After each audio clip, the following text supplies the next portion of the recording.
want to take y'all back where it all started from. Let me tell you about my city, a little town where I'm from, where everybody's southern raised just as good as they come. Backwoods and mossy oak and mud holes, and back then we only ate what the farm grow. Man, I miss some days how we played on them dirt roads, and out of towners came with respect cause they know we all close. Yeah, southern pride, towing gun folks. Welcome to my city, I-75 South, just north of Live Oak. I'm from a city called Lowndes, Georgia, right on the border of Florida. I was raised on these dirt roads, mud tires, spin backwoods when we ride this small town living, yeah. Now welcome to my city, title town, 229, turn it up so they can hear it loud. We get it up with big trucks and heavy keys, pretty girls with moonshine and whiskey. It's nothing like our dirt roads, you can bet that, son. I'm from a city, by any means we gon' protect our guns. I hang with the rednecks and geekies. We get up in big trucks in the backwoods like Indians and teepees. This the home of the mighty, mighty Vikings, Wildcats, Blazers, Title Town license winners, pretty girls with country grammar. When I say about Austin, Georgia, I ain't talking about Atlanta. This a different type of city, where the woods are pretty, but get gritty, you hear me? What you know about that 229? You can find us on the Florida, Georgia line, where I reside. I'm from a city called Austin, Georgia, right on the border of Florida. I was raised on these dirt roads, mud tires, spin backwoods when we ride this small town living, yeah. Now welcome to my city, town, 229, turn it up so they can hear it loud. We get it up with big trucks and heavy keys, pretty girls with moonshine and whiskey.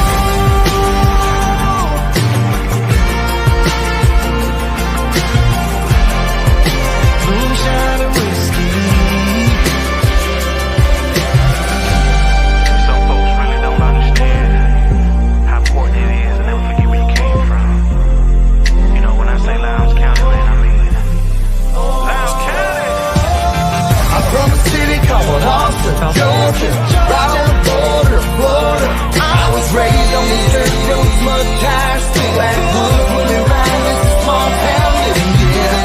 Now welcome to my city, town, 229, turn it up so they can hear it loud. We get it up with big trucks and heavy keys, pretty girls with moonshine and whiskey.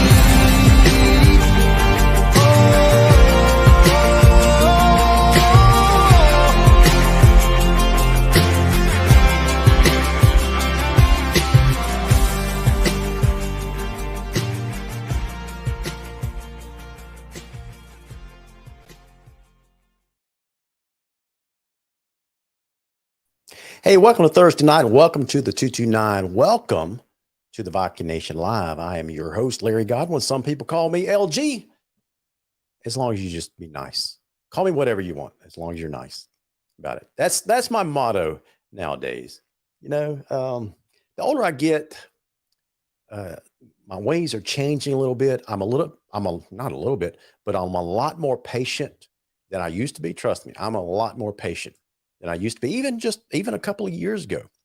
I'm a lot more patient with the people around me, with my football teams, my friends, my family. I used to be a fireball, get it done kind of guy, take no excuses, that kind of stuff.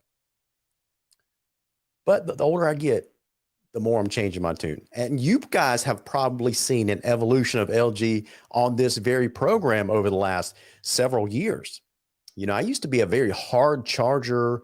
You know, Lowndes had to be on top, 365 days out of the year.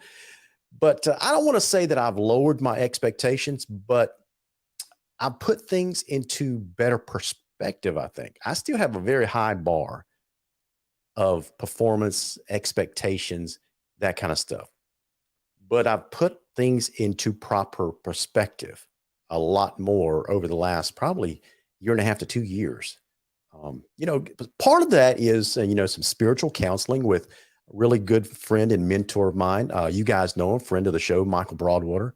He's an associational minister, very good friend of mine. So he and I talk on a pretty good basis, on a regular basis, I should say. And he gives me a lot of spiritual counseling advice, and I follow it a lot. And that's really changed my tune a lot over the last couple of years. And you guys have probably seen it evolve here on the show because, like I said, I used to be a hard charger. A couple of years ago, after a Colquitt County loss like we just had Friday night, I was not very kind. And I probably sounded 2 to 3 years ago a lot like many of you sounded over the weekend on social media and that kind of stuff. And that's really when I developed my 24-hour rule. You guys are aware of that by now. I think Chase went over that last week. And that is, whether it's a big win or a big loss, really any kind of loss, don't immediately call Beckham's show and lambast the coach and get on to the players and that kind of stuff.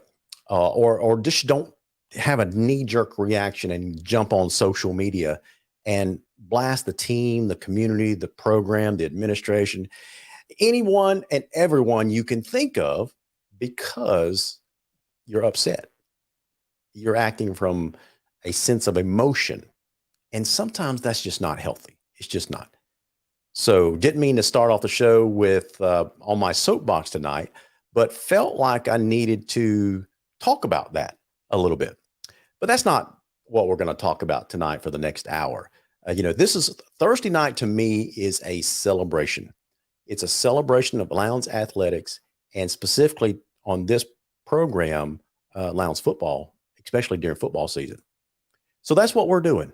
That's what we're doing. We celebrate Thursday night. Win or lose, we always celebrate the Viking Nation and the Lowndes community, because that's what I'm here to do. I'm part cheerleader, part accountability partner, and all that stuff wrapped up into one.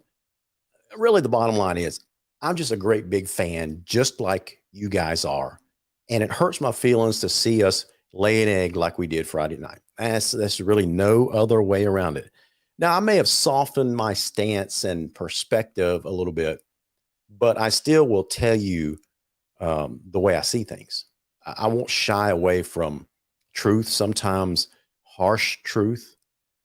We laid an egg Friday night. I don't think anyone can run away from that. I don't think it's healthy to run away from it. Just own it, flush it, and move forward. Now, there's a lot to flush. And we'll get into some of that as we progress on tonight's show. But before we do all that, let me, I do need to share something with you guys. Let me bring this up. I should have had this keyed up, ready to go. And that's my sponsors. Oh, listen, I know I always lead off every show with my Pepsi bottling company sponsors and that kind of stuff. But I'm implementing new technology, and I got my sponsor cam / Pepsi cam going. Check this out. Dorier Deloach, this is for you. Check this out. Look at that. Got my Pepsi can. That is a real can of Pepsi. That is a real can of Pepsi. You guys, listen, if you don't get anything else from this show, you learn two things. Lowndes is awesome, and Pepsi is awesome. And Tim Neesmith would say a shade of perfection is awesome too. But we're getting to that, Tim. So be patient. Now, we do want to, on a more serious note, we do want to thank these guys at Pepsi Bottling Company. They do a fantastic job. They really do. Week after week after week. What button did I just push? Week after week after week.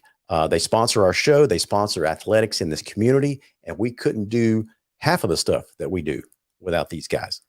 So thank you so much to Pepsi, Mountain Dew, Rockstar Energy, Mountain Dew Energy, Mountain Dew Spark, all those fine flavors from Pepsi Bottling Company. And guys, we are inching closer and closer and closer to the Christmas season. And that means everybody tries to get their house in order. They pressure wash their house. They get their yards done. They decorate, that kind of stuff. But don't forget your window treatments, right? Don't forget your window treatments. It's kind of like, guys, if you're dressing up and you put on that nice suit, but you forget to put on your tie. It's kind of like that, right? It's just the crown jewel of your house. It's one of the first things that people see when they roll up into your house. So if that's the case, if you want to go ahead and get your window treatments ready for the Christmas season, people coming over, go ahead and give Tim a call at Shade of Perfection.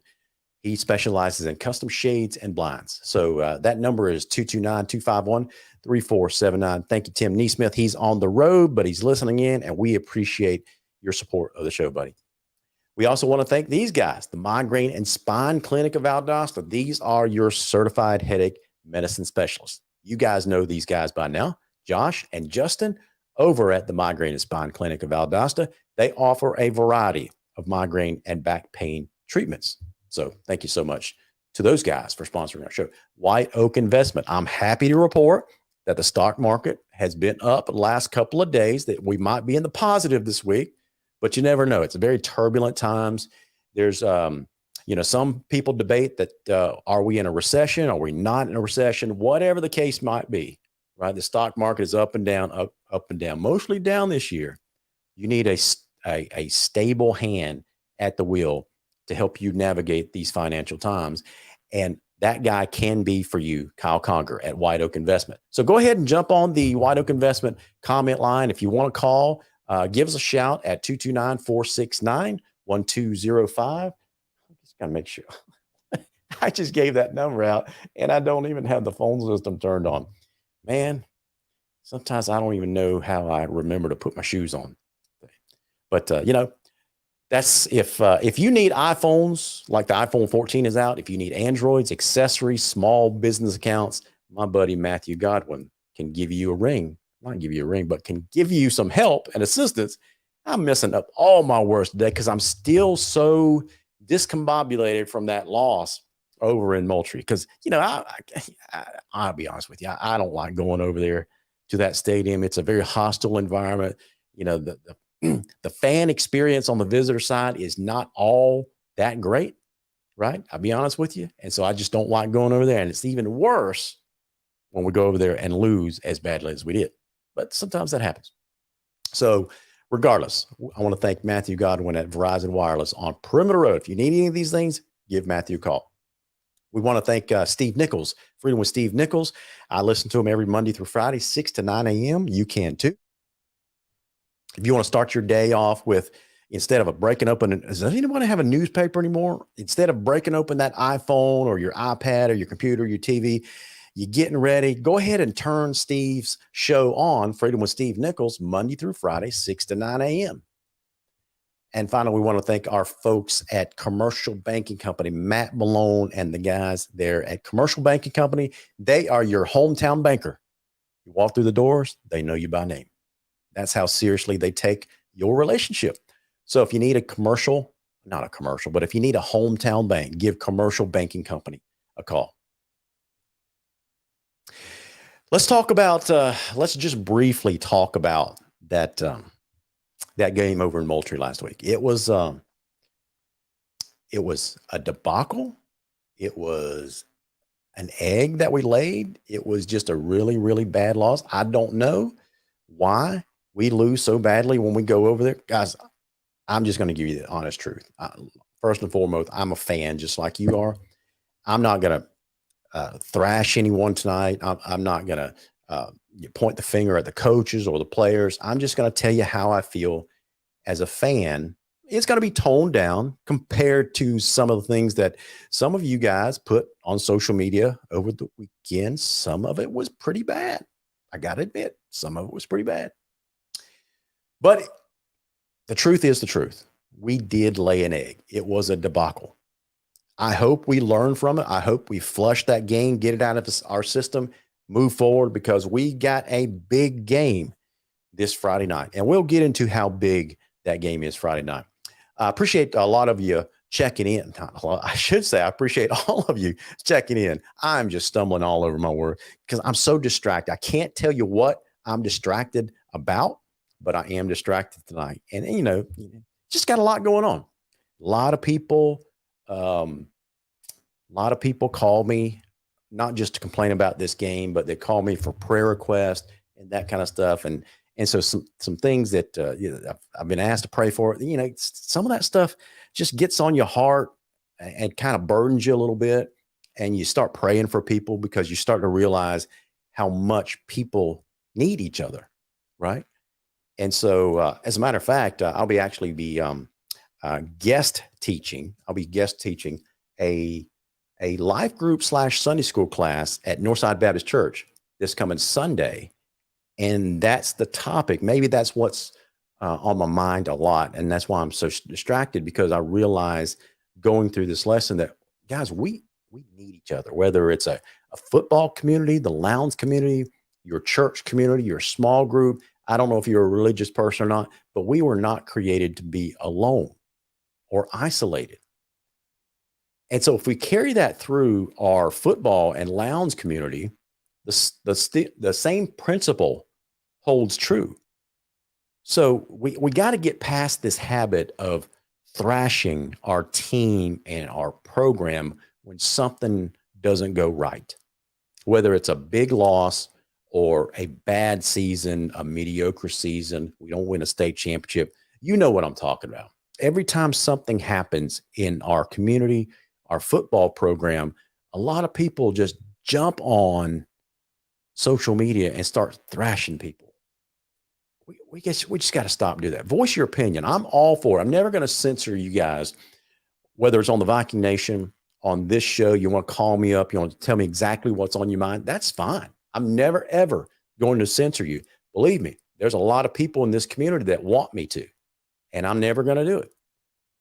But, sometimes you can push it a little too far. When I started the Viking Nation about 10, almost 11 years ago, out of the gate, I established standards of conduct for that page. And one of them was actually two. I want to touch on two of them. I put several of them on there.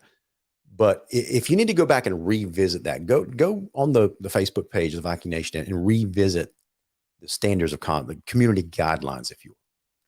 And one of them was, we don't criticize players by name, number, or position. We just don't. They're our kids.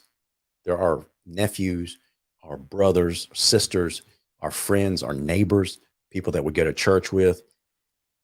Just don't do that. They're kids.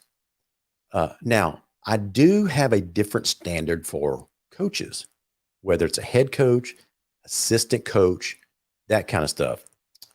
These are paid professionals. Some get paid more than others. Regardless, they are paid professionals. And so that's why I give a little bit more leeway to our fans on the Viking Nation, where if they feel the need to criticize a paid professional, as long as you don't get personal with it, you don't talk about anybody's family, you don't talk about how they look or how dumb you think they are, none of that personal stuff, right? But if you want to focus on the job they're doing as a football coach or a basketball coach or whatever, you can do that to a certain extent. But once you make your point, just move on. There's no sense in beating our coaches into the ground and our program and our administrators into the ground. So yeah, I'm never going to censor you guys, never on that page, unless there's absolutely no profanity allowed, right? But if you feel the need to criticize a coach, as long as it's a valid, legitimate criticism, I don't have a problem with it. Just make your point and move on. Just don't belabor the point and say the same thing over and over and over again. You guys get it. We're all adults. So that's all I ask. Just behave like an adult. So anyway, what do you mean, Abby? We get to watch you play with the computer also. Well, yeah, I suppose so. I think you're talking about Pepsi can, right? Because listen, I am a tech geek, an athlete, or I used to be an athlete, a sales guy, a chess player. I wear many hats. So all those sometimes involve technology, because I just love technology. I do. I just absolutely love technology. Now, I want to, Georgia coach trainer says something that's kind of provocative here. Georgia coach trainer, I value your opinion. I think you recognized that a few weeks ago when you said you thanked me on air for, addressing some of the comments that you make. because it's very easy just to gloss over them, because you do point out some things that, it's just, in your opinion, from your perspective, we can be doing things a lot better, be doing things differently, that kind of stuff. But when you say things like, if you are okay with being mediocre, you get mediocre results. I don't think anyone in the Lowndes community, whether you're a coach, it doesn't matter if you're Zach Grage or Sean Sutton or Ashley Anders, any of the assistant coaches, the administrators, fans like me. I don't think anyone is okay with being mediocre. No one is. A 4-4 season that we've had up until this point, I don't think anyone is okay with that. The expectation is to play 15 games and win the 15th game of the year, because this is Lowndes freaking high school. These are the Lowndes Vikings, and we have those high expectations. I'm just saying how we react. My whole point was how we react to that. It's okay to have high standards, but you can have high standards and not beat people into the ground. That's my point. Because we are a small community, whether we win or lose, we still have to live with one another, and we might as well live with one another under amicable terms. Don't you think? I think everybody would agree with that, right? Listen, trust me, I get a lot of blame, a lot of fiery darts thrown at me all the time, because people within, whether there's some, not all, but some in the administration, even some on the coaching staff, I get darts thrown at me all the time because they think that all I do is criticize the program. But that's not the case. And I'm just asking the same of you guys. If you need to criticize certain people because they're a paid, then do it, but just move on. That's all. That's all. There's no sense in beating people into the ground. Now, if you do have legitimate criticisms, that's why I say that I'm never going to censor you guys unless you use profanity, that kind of stuff, and then I'll just delete your comment or hide it. And if you want to say the same thing without using the profanity, then I'm perfectly fine with it. So anyway, Armand Rashad, you're exactly right. I never criticize the kids. I only criticize the coaches. But Armand, the only thing I ask you is, when you do criticize the coaches, because these are football coaches, right? They got to expect it by now. So, but if you criticize coaches, just make your point and move on. And I have no doubt that you've done that, right? So you probably do make your point and move on. That's all. That's all I'm asking. Let me go ahead and bring one of our super fans onto the screen. Chase, how are you, man? Man, I'm good, Larry. How are you? Doing good. So you are doing audio only tonight, right? Yeah. It's kind of dark where I'm at, so not because of last Friday. It's not like that, guys. I was going to say, man, are you still in a mental mood? It's still dark where you are? No, believe it or not, I'm in the den. I'm in the old den of the other school. Oh, okay. I'm out here at the old Valdosta High practice facility, at the old practice field. Why? No, you can tell me later. Well, you can tell me. I don't want to take up precious airtime going into all that. It's a youth football practice, so that's where I'm at. Gotcha. Tim Neesmith says that you are better looking in the dark. My wife would probably agree with that. And that's another reason why you guys watch this show, because we like to make fun of ourselves on this show, and not oh, absolutely not take ourselves too seriously on this show, right? So bring me up to speed. What I missed so far? Well, just sharing some personal thoughts on the game and how I react to it, going over my 24-hour rule. So, people react however they want to react, right? So I've learned over the years people are going to be people. They're going to say what they're going to say. You might as well just be patient with them, because we're all human. Sometimes we get upset. Sometimes we get emotional. We say things that we wish that we could take back. And that's why I implemented my own 24-hour rule a couple of years ago. It's like, man, some of the things that I've said in the past out of emotion after a loss, it hurt some people. And I don't think it's right. It wasn't right for me anyway.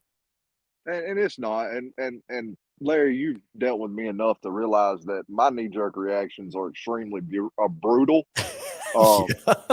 So You I guys really, just don't know, because Chase will call me up on a Saturday. It's like he's ranting and raving. It's like, okay, as long as you just say it to me, I'm cool with it. yeah, I generally rant and rave with Larry, y'all. But Larry keeps me calm. Larry's got me observing the 24-hour rule now. There you go. So you know, I actually I think I took probably 48 hours after the Colquitt game. Yeah. Yeah. It was To rough. to We just probably needed 48 hours.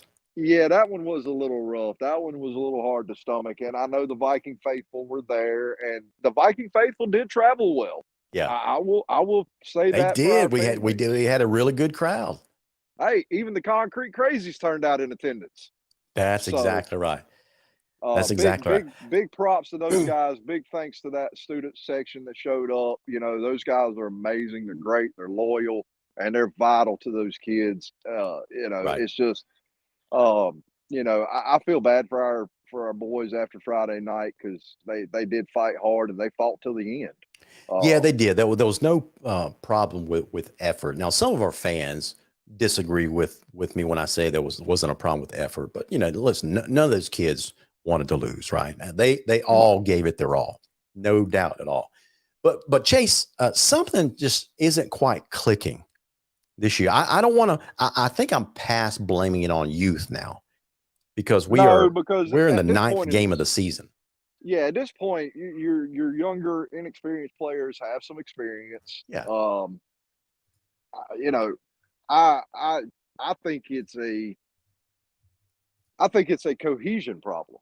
Honestly, you see this a lot across the board. You see this at the college level, at the high school level, at sometimes even at the pro level. Um, Teams just for some reason have to find a way to gel, have to find a way to work cohesively together.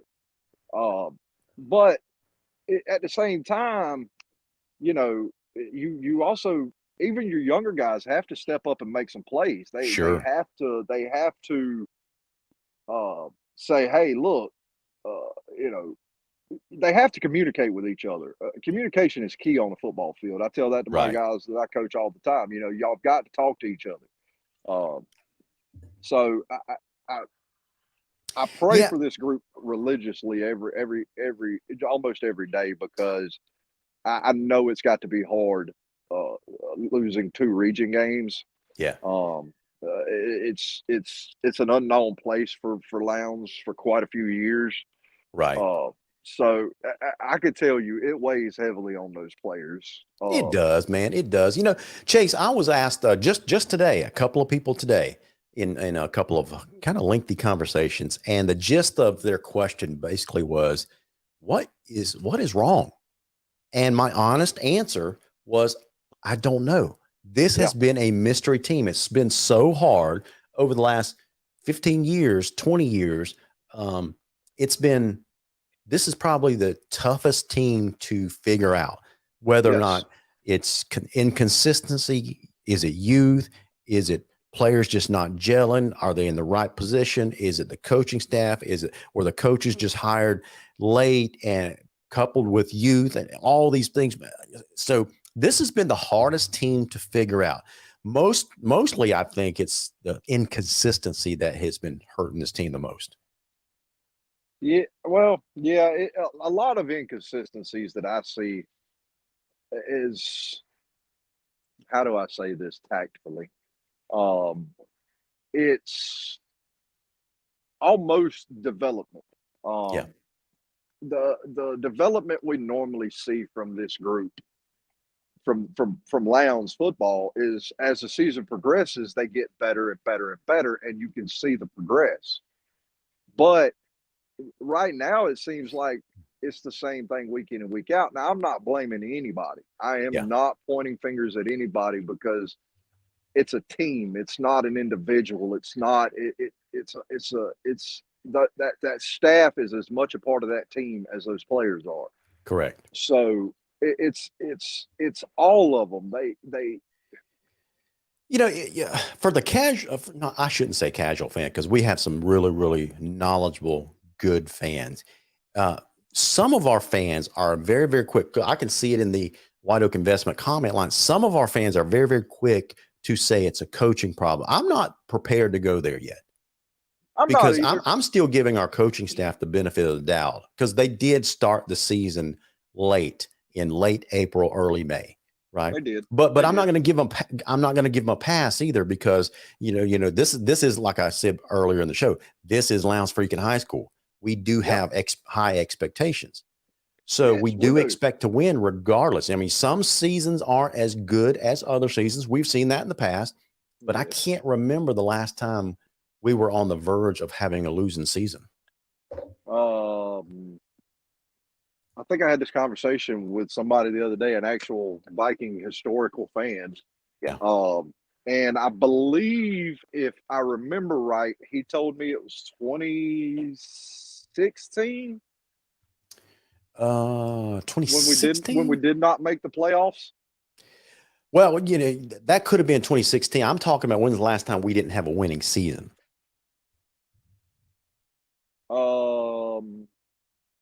I cannot remember. I'm gonna go back and look. Hold on. Maybe 2002.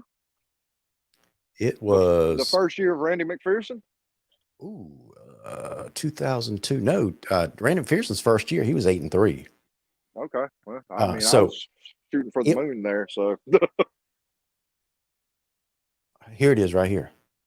So it was all the way back. I want to make sure I double check this before I spit this out here because I want to make sure I get this one exactly right.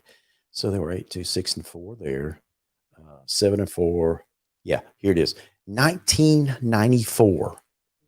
Milt Miller's third year, we were 4-6. Hey, caller, welcome to the Viking Nation Live. What's on your mind? Hey, what's up, Larry? This is Armand. Once again, thanks a lot for letting me call in. Yeah, man. Hey, I appreciate you caring enough to call into the program. What's on your mind tonight? Oh yeah, so just kind of a reference of what you were speaking about, whether it's the coaching problems or what it is. First off, let me just say this: as a Lowndes Viking alumni, fan, and whatever, I have to say we have been kind of spoiled. We haven't had a losing season since 1994. That's exactly right. Yeah. So we have been spoiled. We got 5 championships, numerous region championships, numerous deep playoff runs. Yep. So what we're seeing on the field doesn't reflect that, right? Correct. However, it's just like you said. Like I said, I'm not at practice, so I don't know exactly what's going on. The internal. Let me just stop you for a second. You make a very, very good point. None of us, 99.9% of us, are not at practice, so we don't know what's going on. So we can't. It wouldn't be fair for us to say it's a coaching problem because we don't know what's going on, right? It could be, or it couldn't be. But I'm just saying, let's be fair, and fairness would say that our coaching staff basically was put together in late April. Literally right before spring practice started, right? And so I'm just saying, I think the fair-minded fan would say, we're 6 months into this new coaching regime. I think it's way, way too early to say that it's not working. Well, that part, I mean, you can say it's not working to the level that we're used to it working, right? Yeah, you make a good point. It's definitely not to our level of expectation, right? Yeah. So, but this is one thing I know, right? Whether it's you run a business, you are coaching a team or whatever, it's if your team is not performing, and they're performing badly, it's either you coach it, you teach it, or you allow it to happen, right? Yeah. Now, in some way, shape, form, or fashion, all 3 of those play a role in it. Mm-hmm. What I see, just as a spectator and knowing some of the kids on the team, what I see is sometimes there's some confusion on the field between the kids. Maybe they're not soaking up the scheme or whatever it is, right? Good point. What I also see is a very vanilla playbook where it's like I'm sitting there and I'm calling the play. It's like, okay, this is coming, this is coming, this is coming. Okay. And then another thing that I noticed is that we had some players last year that played really good. And they're not playing this year for whatever reason it is, right? They're on the team, But you are the second person that has brought that up to me. So I'm not sure which players you're referring to, but you're not the first person that's brought that. I'm going to ask Coach Gregg next time I see him at the Touchdown Club meeting or wherever it may be. I'm going to ask him about it because obviously he wasn't there last year, so he doesn't. Maybe he thought of other players are more deserving. I don't know what goes on to those decisions, but you're not the first person that's brought that up. yes, sir. And I also say this, like, to the fans out there and the alumni and everybody who's Plyboy proud and forever a Viking. Give them some grace. Yeah. Give them some time, right? I always say you give a coach 3 years, at the bare minimum 3 years. That allows them to establish the system and to get the players in the right position. You give them that time, you give them that grace, and then if you don't don't see the result, then you got to start considering, okay, is this guy the right guy? Yeah. But as of right now, like I've spoken with Coach Gregg a couple of times, and I like him.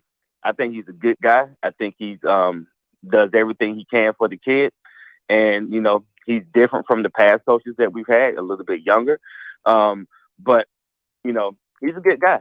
And right now, things just aren't working out for us. Like only 2 games that we didn't perform well. Right. And that was East Colquitt and Moultrie.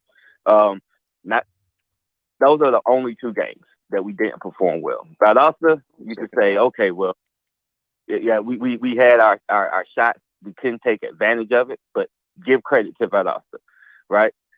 East Colquitt, I didn't see the effort from the kids. Not saying they weren't playing hard, but just from a bird's eye view, it's like, right. And then the Moultrie game just got overwhelmed really quick. Right. They never stopped. One thing I would say is that from game 1 up until now, when the kids are on the field, they play hard and they never quit. And that's all you can really ask for. That's right. From your team. So. Yeah. Well, now, here's another thing that I've noticed, and I agree with what you're saying as far as Coach Gregg being a great guy. The few times I've had conversations with him, he's very well spoken. He's a very great guy to talk to, and you could tell he has love for Lowndes. You could tell he has love for the program. But now the one thing that I have noted, well, I actually did not notice it until it was pointed out to me. Yeah. Was, and we talk about consistencies and we talk about confusion. All right. Why have we not seen wristbands? That's I don't know. That's a coaching question. I don't know. I don't know how to answer that. Well, I know. I'm just saying.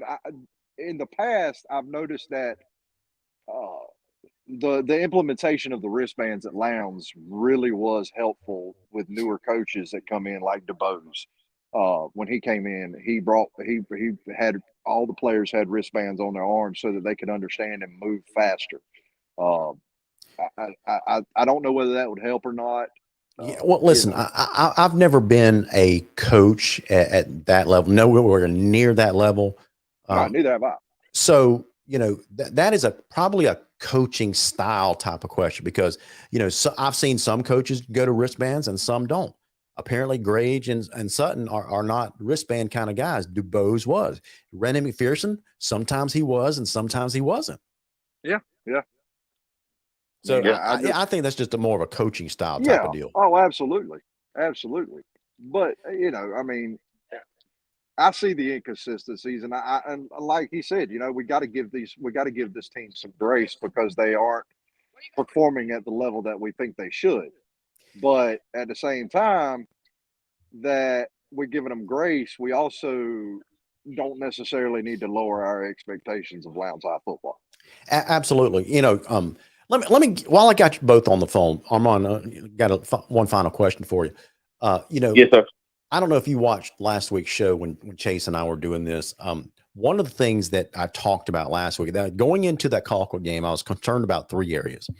One was penalties, and we got a lot better. We only had 3 penalties for 20 yards Friday night against Colquitt. They had 9 for 95 yards.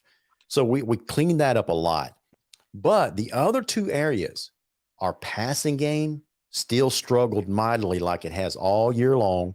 and our third down conversions still struggled. Now we were a little bit better than what we'd had been doing the last 2 to 3 games, but we were still under 30% when it comes to third down conversions. We were only 4-14 against a team like Colquitt. You got to convert third downs. What's your take on those two areas? Okay, so first off, on the passing, with the passing game, we don't have the protection. Okay, that's fair. We definitely can't protection, and I tell you why. This is kind of more of the. That's why I say either you coach it, you teach it, or you allow it. What I see is a lot of reaching. Right? They're not striking; they're reaching, and so what ends up happening is that you got those quicker defensive players as they're reaching. They know how to use their hands, and boom, they're right by them. And, what's the kid's name? I can't think of the court. Some four. He don't have time to make a read. You're talking about Marvis. Also with that, yeah, Marvis. Yeah. Also with that is we run like a type of a RPO. Yeah. Play action type of style. If you don't have the protection or you haven't established a, that's not gonna work at all. Now, as far as the penalties are also with the passing game. One thing I've noticed, I don't know if you guys noticed, is that the snap is consistently low. Yeah. He's always reached down to I have noticed grab that. it. And so as far as the penalties, that's just honestly, it's a lack of focus, lack of discipline, and a lack of discipline. That's all it is. You're gonna have penalties, but at one point in the season, man, it seemed like the games would last forever because we got so many penalties. That's right. So that's my take on that. I got you. Well, guys, whatever the case might be, I'll agree that the number of penalties that we've incurred over the last few. Chase, I think we've lost Chase. There you go. There. The penalties have decreased, and that's learning how to play disciplined football. But at the same time, a lot of the penalties that these other teams are incurring against us is because they're extremely aggressive up front, and we're taking advantage of that, which is good, smart coaching. Right. Now, there's a couple of things that Armand, I'll give you the final word before we cut you loose. All right. Once again, thanks again for the opportunity to come on. And I just want, like I said, just have patience with this team. And listen, the season's not over. That's right. We still got 2. We beat Richmond Hill. We beat Camden. We're in the tournament. I'm glad. And all you got to do is get hot right now and win. And I'll give you a prime example. Take it back to my senior year. My junior year, we lost the last game of the season. Got hot the next week, made it all the way to the semis. Senior year, we were but it was kind of dwindling down. That fire was dwindling, and we lost in the second round in 97. So all I'm going to say is this: Viking fans, Viking Nation, be there Friday. If you can make it to Camden, make it to Camden because the boys need your support. There's nothing like looking up at the visitor side and seeing your fans there cheering for you, making noise for you. So do that and support them and do everything that you can and just make a lot of noise and be there for the kids. And like I said, the season's not over. Well said. All right. Thank you. Go Vikings. Go Vikings. Thanks for your call. Well said, man. Well said. And, I'm glad Armand brought the game Richmond Hill up, Chase. Oh, yeah. Guys, I'm a straight shooter. I'm going to tell you the way it is. We can't control the play calling. I know some of you like to complain about the play calling. We can't control player development. We can't, as fans, we can't control anything. You know what we can do? We can control if we show up to the games and how loud and engaged we are in the game. Now, why do I bring that up? Because this coming Friday night, it's basically win or go home. Chase, we face an elimination game this Friday night. If we lose to Richmond Hill, there are no playoffs. None. Right? Now, I will say this. I was talking to a Valdosta guy before coming on the show, trying to get a little insight into Richmond Hill. Yeah. And we can expect them to throw the ball a lot, from what I understand. Because they got a pretty decent quarterback. Yeah, they do throw the ball a lot. So and I know you'll know the play that I'm talking about, and don't for a second think that Lowndes can't defend the pass, because I want to bring that, and I bring that up to bring this up. Do you remember the fade route that Core caught against Ronnie Davis? Yeah. Okay. I was standing down there on that pylon when he threw and caught that ball. Okay. Ronnie Davis was in that receiver's hip pocket. He played that as good as you can play that as a corner. All right. He was in his hip pocket. He did everything right. They just made a better throw and a better catch. All right. Listen, man. The same thing holds true for us. How many times have we seen Kevis Thomas make an amazing catch when there's no way he should have caught that ball? Oh, absolutely. Some receivers are there's a reason why they're going to the University of Georgia. Yeah. Oh, yeah. Oh, 100%. I agree with you 100%. 100%. So we need our fans there. We need them loud. We need them engaged Friday night. Losing is not an option Friday night if we want to go to the playoffs. I mean, some people will say, yeah, but we still have to play Camden County. It don't matter.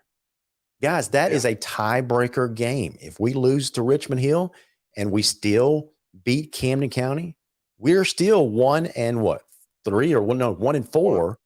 in the region. I think. Yeah, no. We would be 1 and 3 in the region, and Richmond Hill would be 1 and 3, and they would own the tiebreaker. So we have to win this game against Richmond Hill. Let me go to the phone line. Hey, caller, welcome to the Viking Nation Live. What's on your mind? Larry. Yes, sir. Stick man. Hey, man, we were just talking about you earlier in the show. Stick man. What's up? What's on your mind, Stick? Not much. I've been listening in as I'm northbound and down. Good show, good call on Armand.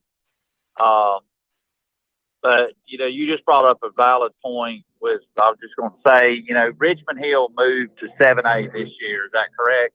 Yeah. They were 6A last year, right? Richmond Hill, yes. Yeah. So I would guarantee you that they have never played in a environment that Martin Stadium could be. You're probably correct. I guarantee you they've not seen a crowd because, Richmond Hill and Camden, they're not going to have crowds like Lowndes Valdosta, right, or a home crowd like Lowndes. So I'll up tomorrow night, be loud. And, I hadn't made as many as I normally have because we've moved. But one thing I noticed at the Valdosta game, it was like the second half, the Bridgemen were quiet. Yeah. They did not hear the Bridgemen at all in the second half of the Valdosta game. So I don't know if something's going on, but we need the band to be loud. We need the crowd to be loud. But I guarantee you Richmond has never seen a crowd like a home crowd at Martin Stadium. Right. So we need to use that to our advantage because, like you said, it's win or go home. I think you could still make it if you beat Camden. Nope. I think you still got a shot. Nope. If we lose to Richmond Hill, we're out. Really? Yep. Well, we got to win then. Yeah. Exactly right. We got to win. Got to win then. So yeah, we beat Richmond Hill. We beat Richmond Hill. We're in. Then we go to Camden and we play for a higher seed. Right. Okay. Well, first thing you got to do is get in, but you remember, I think we'd say this. I think it was 99. We finished 5-5. Yep. And went on a tear, went to the state championship, won the state championship. So it can happen. But, like you said a while ago, you got to get in the dance and get hot. But the thing is you got to get in the dance. That's right. Exactly right. Man. But good job. I know y'all finna get off the air. Good show, and go Vikings. Go Vikings, man. Thanks for your call, Steve. Absolutely. See you, man. All right, Chase, let's go over some of these playoff projections. Man, the phone lines are. Hey, caller, welcome to the Viking Nation Live. What's on your mind? Hello, caller. Well, I don't know. Maybe we had a prank caller. I have no idea. I think Stickman just button dialed us. to Probably. be honest with you. All right, let me go and bring up some playoff brackets. All right, check this out. All right, let me make this bigger. Okay, take down the phone line number. All right, guys, listen, I'm going to go ahead and take me off the screen. There we go. So you guys can see the whole thing here. You can still hear me, right, Chase? Yeah. Okay, so guys, this is a blank bracket. Okay. Now I want you to notice I've went ahead and penciled in a couple of teams. Buford is probably going to be the number one seed. They're not probably, they are going to be the number one seed out of Region 8. You notice they're on that bottom left bracket of the playoff bracket. Now, in the very bottom left, that's where Region 1, Team 4 will finish up. That's the fourth seed. And you see the little stars, there's 4 stars. In the upper left, I have a star there, and that's where the number one seed is going to be. So whether you're the number one seed or the fourth seed, you're going to play Buford before you get to the state championship game. That's just a fact. Now, what are some other possibilities that could happen? If Lowndes, no, I shouldn't even say if, when Lowndes wins out, when Lowndes wins these next 2 games, what could possibly happen, Chase? What could possibly happen is we could possibly have a 3-way tie for second. Yeah, we discussed let me say that again. You know, as inconsistent as we've played in our region games so far, the 2 that we played against Valdosta and Colquitt, right? There's still a good chance that we could take the number 2 seed. So people ask, how in the world is that possible? Well, here's how it's possible. If we win the next 2 games, that makes us 2-2, right? Yep. Camden losing to us would also be 2-2. Valdosta, if and when they lose to Colquitt County Friday night, and there's a good chance, a lot of people are picking Colquitt to win that game. If Valdosta loses to Colquitt, they also go to 2-2 because they just got through losing to Camden County. Right? Yes. And so that's what creates the 3-way tie. So what's the region tiebreaker to break that tie? The region tiebreaker is points allowed, not points scored, but points allowed to the other teams involved in the tiebreaker. And so that means Valdosta would be in the bank, right? With what, 17. I had this all worked out. They are in the bank with 23 points. They've allowed 23 points, 17 against Camden, 6 against Lowndes. Together, that's 23 points they've allowed. Okay.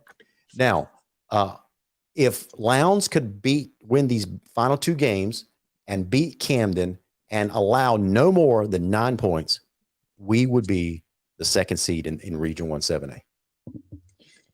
That's a long shot. That's a long shot because, you know, you have to go out there over there, not only win, but you have to play outstanding defense that night. And to hold a Jeff Herron wing T team to 9 points, that's a tall order, but it can be done. And I'm saying when that is done, Lowndes could very well be the second seed. If they are the second seed, they'll be in the far right-hand bracket, the far lower right-hand bracket of that bracket that you see on the screen. Which means that we'd have to play Buford. Which means that, I mean, if we get hot and run all the way through the bracket, the only time we would see Buford is in the state championship game. Now, if things don't go our way, and let's say that we beat Richmond Hill and we go over there, either lose to Camden or we don't score enough points, for whatever reason, we find ourselves the 4th seed. It's most likely losing to Camden would do that. So that would mean that we would be on the road in the first round. I'm going to go ahead and pencil that in so you guys know exactly where I'm talking about. On this screen, you'll see me write this in. This is where Lowndes would be if we are the 4th seed.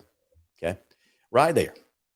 That means that we are traveling to Carrollton in the first round of the playoffs. So we'd be road warriors. If we now here's the difference.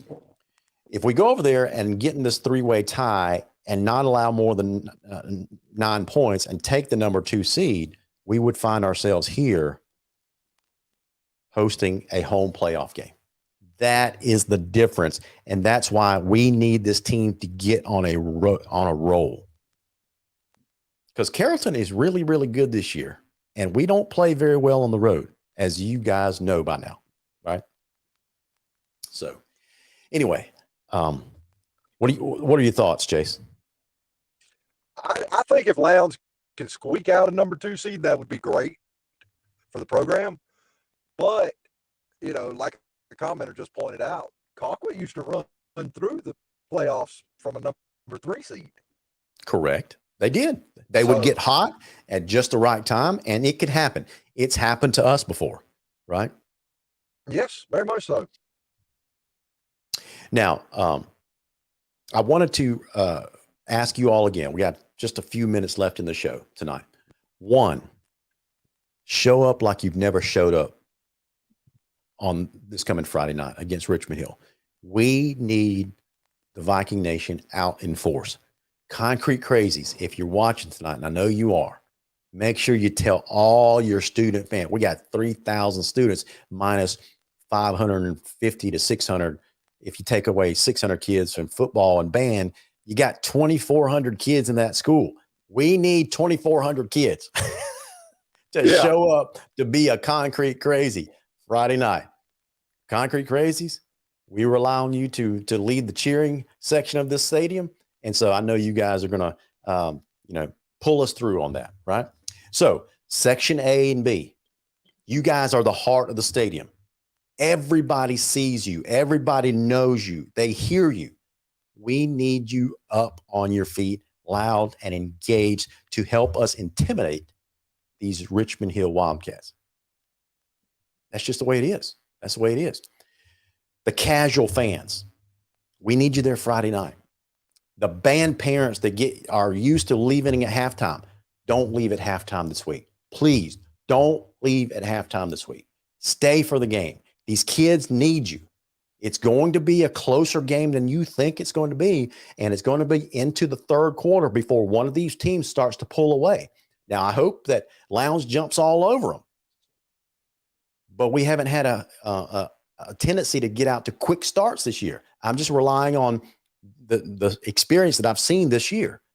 So it could be going into the mid part of the third. We need all you fans. So band parents, don't even think about leaving at halftime Friday night. Everybody, we need you to do your part. We can't control the coaching. We can't control the play calling. You can bellyache all you want to, but we can control what we can control as fans. And that's how engaged we are at this game Friday night. So let's be there. Let's be proud. Let's be loud. So anyway. Yeah. And for those of you that may be out there, may listen to this program every week, but haven't attended a game this year, please attend this one. It is worth, I promise you, just being in that stadium on Friday night. Get there early. Make sure you're there for everything that goes on, all the pageantry and everything that's involved in a Lowndes High football game. I promise you, it is worth the price of the ticket. Right. Those kids, when they run out of that tunnel, and all of them, I guarantee you, look up at the home side to see how many fans are there. They can say they don't, but they do. They do. All right. Absolutely. And when it's a packed house, like it was against Grayson, like it was against Valdosta, those kids feed off of that. They look up there, and that's a jolt of electricity for that. Yep. So please, guys, I can't say it enough. This has been one of the most, even though it's been a rough year for Lowndes football, this has been one of the most enjoyable years that I can remember that I've been involved in it for a while, just from being inside at the stadium on Friday nights. Yeah, you've stepped up and had a bigger role in Lowndes football, the Viking Nation organization. You've been very instrumental in our video production stuff down on the field that we're going to try to put together some good stuff at the end of the season. So anyway, I appreciate your help this year, Chase, with all this stuff. And, every year I always ask our fans to help, and I appreciate you stepping up this year to do that. The last thing I got two more things to say. Friday night is senior night, not just for football players, but cheerleaders, band members, color guard, football player. These student athletes, these kids have dedicated the last 4 years of their high school career to honing their craft and making us proud on Friday nights, in parades, competitions, playoff games. Shoot, I remember, was it last year or the year before? We'd gone deep into the playoffs, and the Georgia Bridgemen were way off somewhere, but they made it back in time for the playoff game during Thanksgiving week. That's the dedication these kids have shown us. So let's just honor them. Their senior night. This is the last home game of the regular season. It's senior night. So let's honor them by being there for them, because they were there for us so many times. Does that make sense, Chase? Yeah, absolutely. Yeah, I can't say it enough. I know everybody probably listening out there could probably remember their senior year. Yeah. Hey, and listen. Probably wishes. Go ahead. I'm sorry to cut you off, man, but we only got about a minute left in the show. But Franklin Webb just brought up, he brought Franklin. I told you, man, I'm so distracted and I forget what some of the stuff that I would normally say.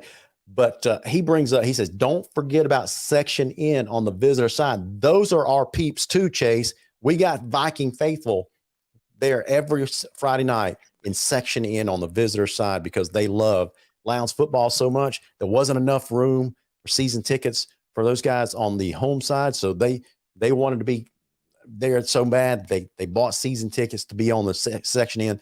So I don't want to leave you guys out either. Thank you, Franklin. Thank you to all the Viking fans that are there on the visitor side every Friday night. You guys matter just like the rest of us do. So I look forward to seeing you guys there Friday night as well. Hey, one last thing, guys.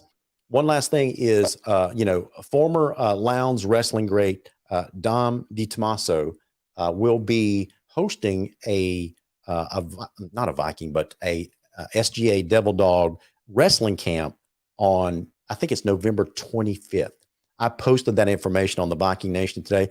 If you have a child or a wrestling athlete that is interested in attending that, the details are on the flyer that I posted today on the Viking Nation. Please go check that out for all the details. Jeff Dasher says, these kids feed off the crowd noise. Believe me, show up being loud from the start to finish like the Grayson Gate. Absolutely. Absolutely. Chase, I'll give you the final word before we sign off for tonight. Maybe I won't. Chase is gone. I should have seen. He's gone from the backstage. Well, I will have the final word then. Guys, I look forward to seeing you guys there tomorrow night. I really do. Friday night is always at the end of the week, it's always a celebration of Lowndes football. And I can't think of a better place to be than with 6,000 to 8,000 of my closest Viking rowdy friends. If I had Hank Williams Jr. Queued up, I'd play him right now. All my rowdy friends are coming over tonight, but not tonight. Don't come over to my house tonight because I'm getting ready to go to bed. I'm getting old, so I'm getting ready to go to bed.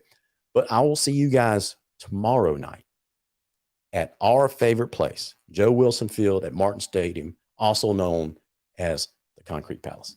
We'll see you guys tomorrow night. Until then, go Vikings. We're out.